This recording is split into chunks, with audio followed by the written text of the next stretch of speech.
జనాల్ aspect లో 3 రకాలు ఉన్నది. వీళ్ళు ఒకటే అంటే అది అర్థవంతమైన ప్రచారం చేస్తున్నారు. దానికి నెగెటివ్ ప్రచారమే ఎక్కువ వైరల్ అవుతుంది. ఎందుకంటే ఎప్పుడైతే ఫియర్ అనేటటువంటిది క్రియేట్ చేస్తే వచ్చే లాభం ఇంకా దేనికి రాదు. ఇప్పుడు నీటిది ఉంది, ఇంకేముంది, ఏదో అయిపోతుంది. ఏమవుతుంది? పరీక్ష పేపర్ లీక్ అయితే 2వ సారి రాస్తాం. ఖచ్చితంగా ఆ సంబంధితమైన వాళ్ళు అరెస్ట్ చేయాలి. కానీ ఏమని ప్రచారం చేస్తారు? అసలు దేశంలో ఉన్నటువంటి నీట్ రాసిన పిల్లల జీవితాలతో ఆడుకున్నారు. ఏం ఆడుకుంటారు దాంట్లో? ఇప్పుడు మనం ఇంతకుముందు 10th క్లాస్ పేపర్ లీక్లు అయినాయి, ఇంటర్మీడియట్ పేపర్ లీక్లు, ఎవరి జీవితం అని వెనక్కి వెళ్ళిపోయింది? ఏముండదు. కానీ ప్రచారం ఎట్లుంటుంది? ఇంకేముంది. అట్లాగే అయోధ్యలో రామాలయంలో దొంగతనం జరిగింది.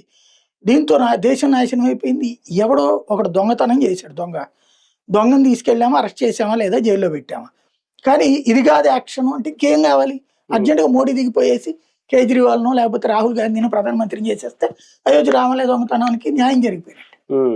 ఇట్లాంటి విచిత్ర భావజాలం ఉన్నోళ్ళు ఇప్పుడు మీకు గ్యాస్ నాకు బాగా గుర్తు. మేము స్టూడెంట్ దశలో ఉన్న టైంలోనే గ్యాస్ బిగినైనాయి.